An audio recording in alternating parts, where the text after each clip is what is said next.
Hello, this is Science for 7th and 8th, and today's lesson is for, I just turned it, is for May the 8th. May 8th. And I'm kind of stretching out forestry a little bit. Today's lesson might not be quite as long as it normally is, which you all will probably enjoy, I'm not sure. But before we get into today's lesson, let's just go ahead and go to the Lord in prayer. Heavenly Father, we praise you and we thank you for the many blessings you've given us, and forgive us for all the things we do that are wrong and that disappoint you, and help us to forgive others who may sin against us. Father, we pray for our world, we pray for our country. Guide us, protect us, and help us to follow you in all things. We love you in Jesus' name, amen. All right, guys, so today I'm starting on page 454. We are going to go over harvesting trees, and from there we're going to just briefly go over the gallery of trees. Originally I thought I'd just let you all go through this, but I also know if you don't have someone making you actually kind of go through it step by step, even though some of you might not be watching this, but I will, then you might not even look at these trees. And these are the more familiar trees that you are going to be come in contact with when you're kind of like in the United States. So first of all, let's talk about harvesting trees or forestry. To make the many products that come from trees, trees have to be cut down. Hey, removing trees from the forest for human use is called tree harvesting, or what we would call logging. So there's several different methods of tree harvesting. Each has its own benefits, each has some limitations. Foresters select the method that will allow the trees being harvested to grow back the most quickly.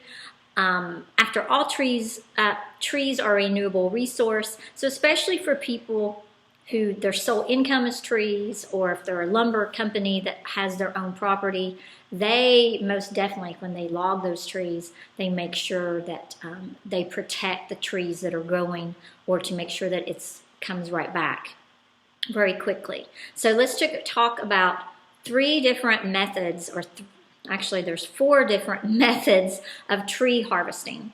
So first there's clear cutting. Most of the time when it's clear cut, that means the majority of trees in the area are all the same tree. And what I imagine is a paper company that has kind of gotten a certain amount of acreage, and they've planted it all with a certain kind of pine. Not meaning that, there's some seedlings that could blow in and actually grow there, but there's basically it's all this certain pine that they would use. So clear cutting is all the trees form a designated area are all harvested at once.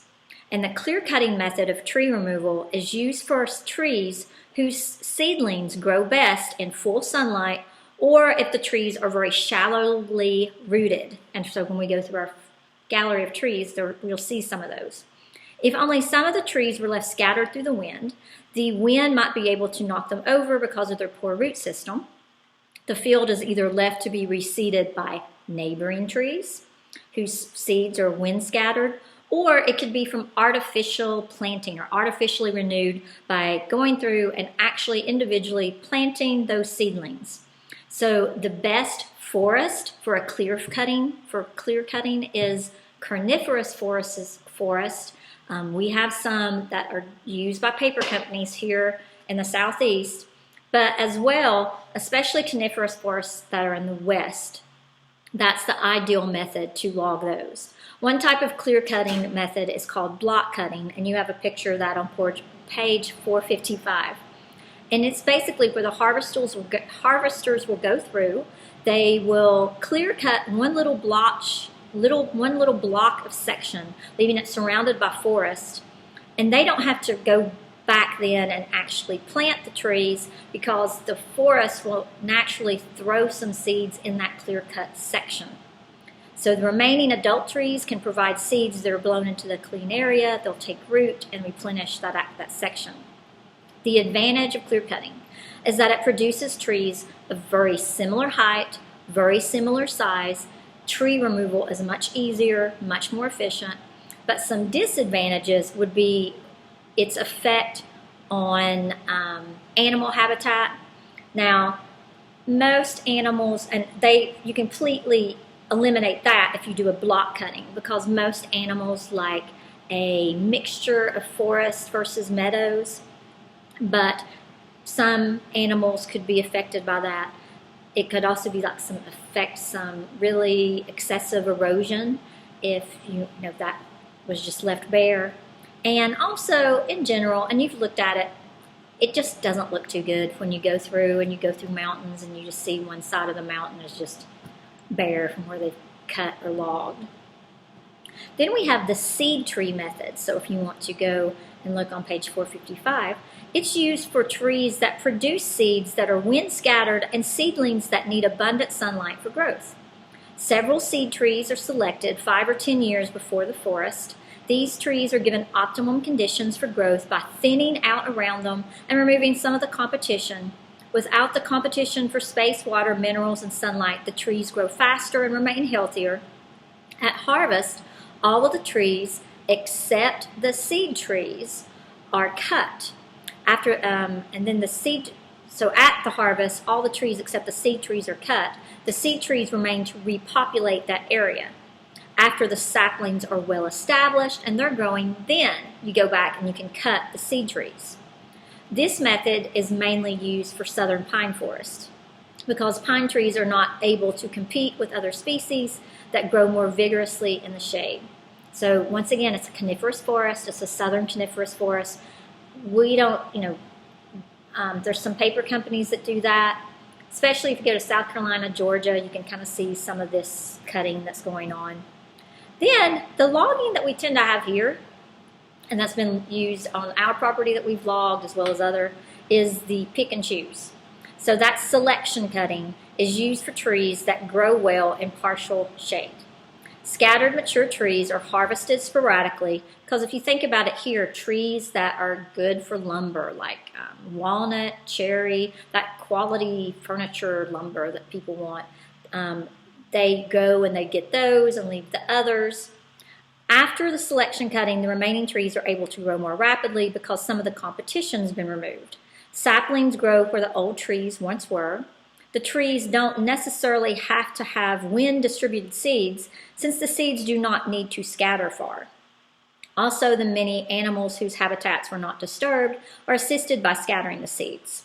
Trees with shallow root systems are ideal for this method as the greater number of trees can remain as a windbreak for those trees. But the major disadvantage of selection cutting is that it's really expensive. The other thing is that you damage young trees when you do this. They can be damaged during the harvesting because of harvesting of larger trees because of really tight conditions. So where does this used? Red spruce in the northeastern United States and southeastern Canada, hardwood of central northern states. Like I said, most of the time loggers here, that's what they're doing is doing select cutting. The ponderosa pine of western mountains, the redwoods of Pacific coast are among the trees that are managed with this selection cutting. So shelter wood resembles a combination of the seed tree method as well as selection cutting. It uses 3 basic cuttings over a 10 to 15 year period. The first cutting and shelter wood removes poor quality trees, allowing all of the remaining trees to grow better. The second cutting harvests most of the trees, leaving only the best of seed trees. And then enough seed trees are then left where there's still a canopy to provide shade for young trees. The third cutting is made once the seedlings have taken root, and this cutting removes the seed trees, allowing the new crop to grow. Shelterwood has the advantages of promoting natural reproduction, and it produces a relatively evenly staged age stand. So practically, the trees are about the same age, or a group of tall plants or trees. In the seed tree method, the only purpose of the seed trees is to reproduce. But in the shelter wood, the seed trees provide shade and shelter for those young trees. Because of this, shelter wood involves leaving many more seed trees than the seed tree method, and it has a slower pacing of cutting. Shelter wood resembles selection cutting because enough seed trees are left to maintain the canopy instead of almost all of the trees being cut down at once, as in that seed tree method. So that kind of gives you actually 5 different methods of logging or tree harvesting that we've talked about. Now, we're just going to go through and kind of talk about some of this gallery of trees. As you turn to page 456, the very first one we've got several of this variety back here on the Sand Mountain and in the woods, is the Eastern Red Cedar. Of course, you're probably familiar if you've got a cedar chest or if you've got a cedar-lined closet. It's from this tree. It's the most widely distributed conifer in the United States. The reason why, it's almost seen as a weed for a lot of farmers in their pasture, but it's very easy to wind pollinate or tend to seed scatter these trees, so they're growing practically everywhere. The fruits are very pale blue and are scale-like, and the reddish wood of this tree is used for post and for shingles. And so you might have that. Lots of people use cedar for fence post or for the post to put their mailbox on. Because the wood deters moss, that's why it's used in cedar chest, or why people might use this wood to line closets. If you go to Walmart, they'll show you there's just like a little brown things you hang on a hanger that's got cedar in it, and that's to deter moss too. But as well as they use cedar oil as well from its leaves that's used in all kinds of different products to give that cedar scent. But cedars are a really, really overly populated tree almost. Going to the balsam fir. We really don't have something like that naturally grows here, but you probably have seen a balsam fir because there are some farms here that grow them, and they're called Christmas tree farms. It's a favorite Christmas tree because it does that classic shaped tree. It's one of the very best known of the northern woods. It's fragrant. It has a purple cone, favorite for Christmas tree. Its resin is used to make a cement that's called Canada balsam, and that's used for microscope slides as well as glass for some optical work. If we go to the Douglas fir, that's also, some people use that as a Christmas tree, so you might have seen that on a Christmas tree farm, but it's actually the second tallest North American tree. They're an important part of forest habits because wildlife feeds on them. Douglas firs actually produce more food than any other tree in America, and their wood is really, really strong, and it's a state tree of Oregon. We really don't have Douglas firs here unless you see them on a Christmas tree farm. Then we have the western hemlock. There is an eastern hemlock they don't go into. The eastern hemlock, if you look at this western hemlock, and you can kind of see how it looks like. The eastern hemlock is very much like that as well, but their branches go all the way to the ground. And the best place to see some of these really pretty big hemlocks, I think, is places where they just can't log. And so that's like Colditz Cove, maybe some places in Pickett State Park and places like that where you hike. And a lot of those evergreen trees, you're like, well, you'd think it's a pine, but it doesn't really look a pine. It's not a cedar. It's probably a hemlock. They're really, really pretty. So the hemlock tree species, this western one, can grow up to 200 feet tall. The western one's a bit smaller. The bark provides tannins that's used in tanning processes for leather. In 1947, Washington picked this as its state tree, mainly because they thought that the western hemlock would be such an important part of its economy.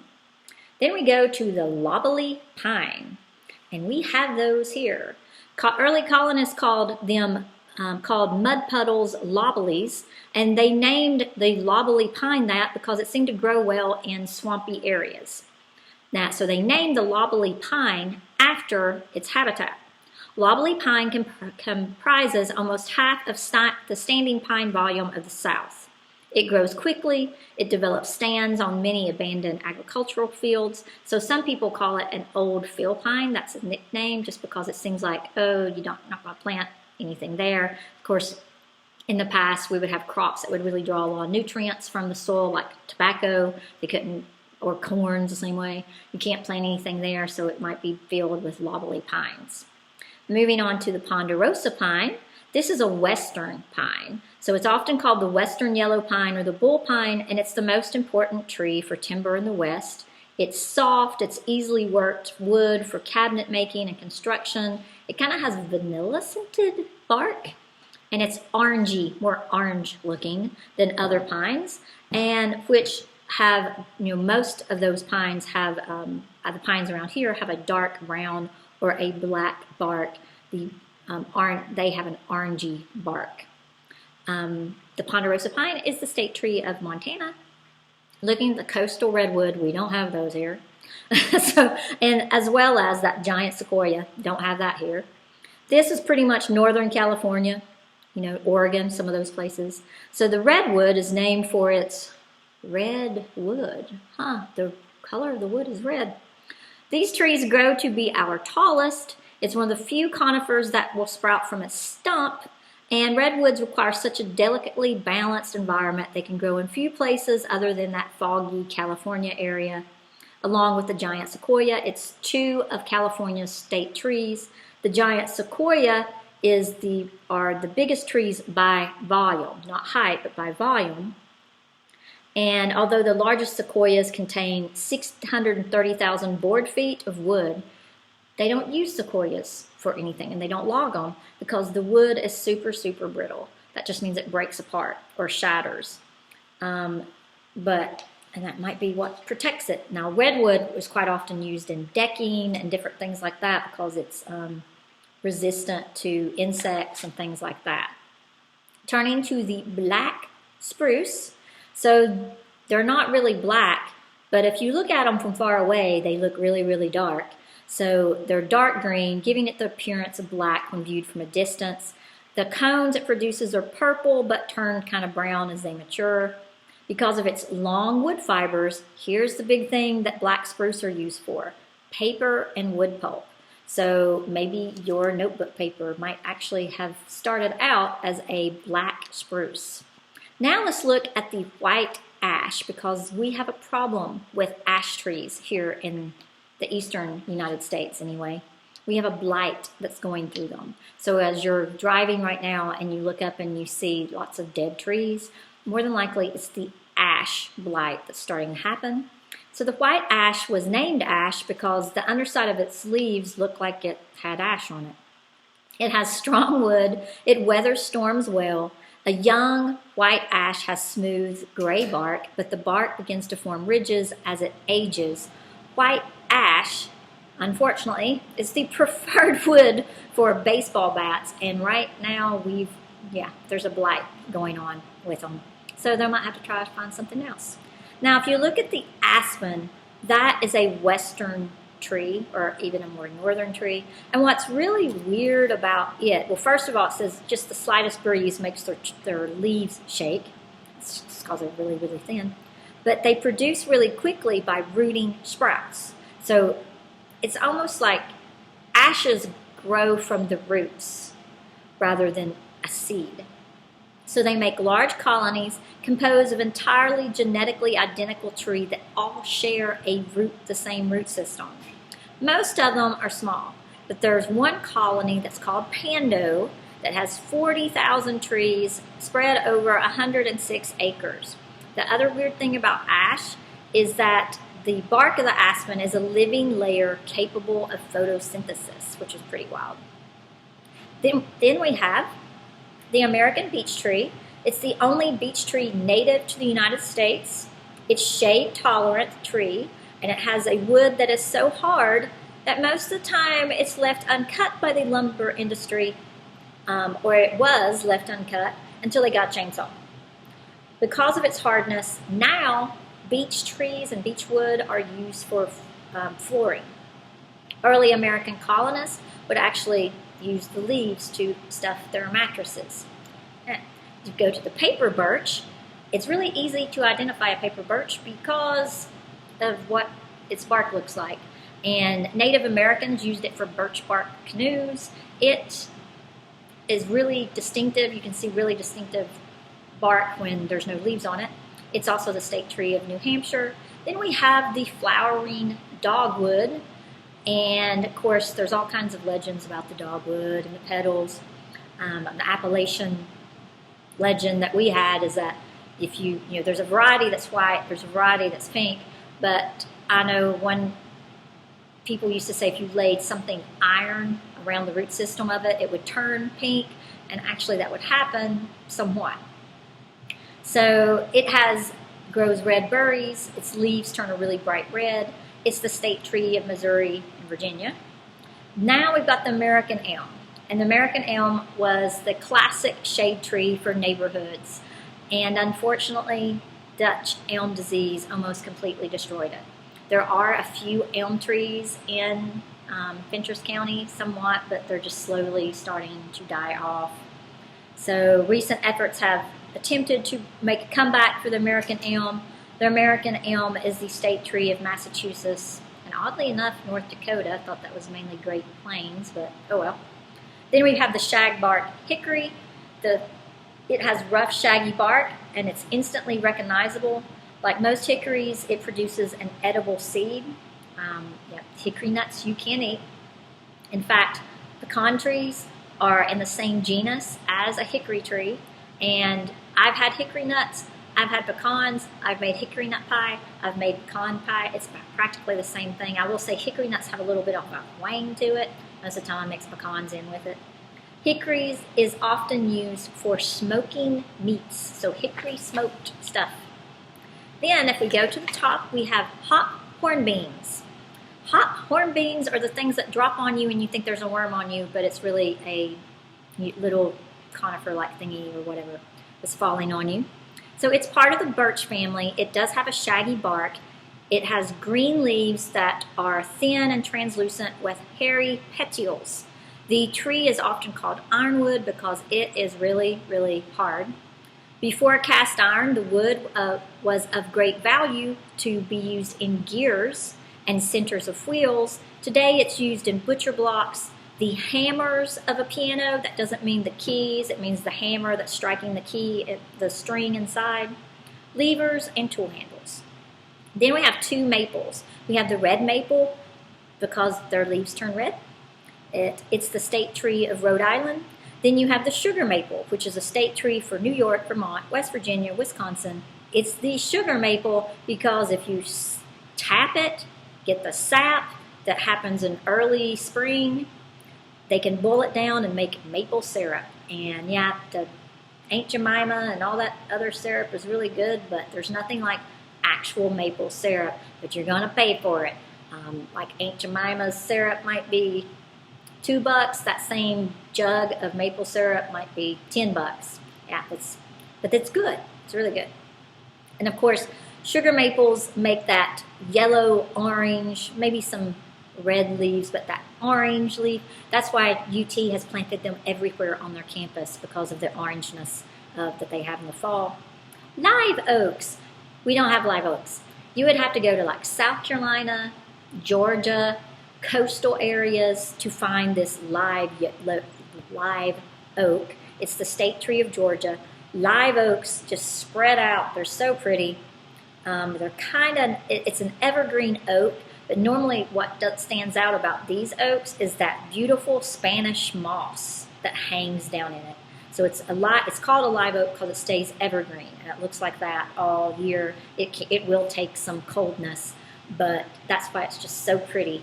So it's mainly, I guess Louisiana has it, but I haven't really noticed stuff there. I know like South Carolina beaches, Florida beaches somewhat. Georgia has those pretty live oaks along the coastal areas. White oaks. Hunters like to look at white oaks because you can naturally use that tree for a tree stand, and it's got some food for your whatever you're hunting. From the acorns, it's the best known oak. Gets its name not from the leaves, but from its bark and from its lumber. If you cut white oak, it's white. If you cut red oak, it's got a reddish hue to it. When it was in full bloom, pioneers knew that the last frost was past and it was safe to plant corn. The other thing I have read about this is if the oak leaf was bigger than a squirrel's ear, it was almost time to plant your corn or something like that. The tree was used to make the hull of the USS Constitution, which deflected British cannonballs, and it was nicknamed the Old Ironsides because of that. It's the state tree of Connecticut, Illinois, and Maryland. Then we get to our state tree, which is the tulip poplar or tulip tree is what it's called. It is a really quick, just shoot up tall tree, but it will not produce flowers until it's 15 to 20 years old. It doesn't reach its full height, that's why it's a super tall tree, until it's 200 years old. It's called the tulip poplar because the flowers of this tree are green, yellow, and orange, and they kind of look like tulips. It's not a member of the poplar family. It's not really a member of the tulip family. It is a member of the magnolia family. And this tree does not produce flowers or fruits until, oh, we already said that, but it's the state tree of Indiana, Kentucky, and Tennessee. Weird tree coming up is the sassafras tree. If you like root beer, then more power to you, but I remember for sassafras gumdrops, I remember sassafras tea growing up, that I remember them making it from the roots of these trees, but they said every part of it is spicy and aromatic. The other thing about sassafras is all of their leaves are different. There's like 3 differently shaped leaves all on the same twig. And your final one is the black gum. The black gum becomes furrowed with age, and it kind of resembles a alligator hide. The limbs decay and fall off and hollow out, and that leaves a perfect habitat for ground squirrels, birds, honeybees. It's one of the first trees to change color in the autumn, because it takes a real brilliant red color. And during the winter, it will produce a blue-black berry, which really promotes wildlife. So that finishes up. It really wasn't that short of a lesson after I got started. So that finishes up today's lesson on May 9th, May 8th. On May 11th, that's coming up on Monday, we will start on page 462. So have a wonderful day, and we'll see you later.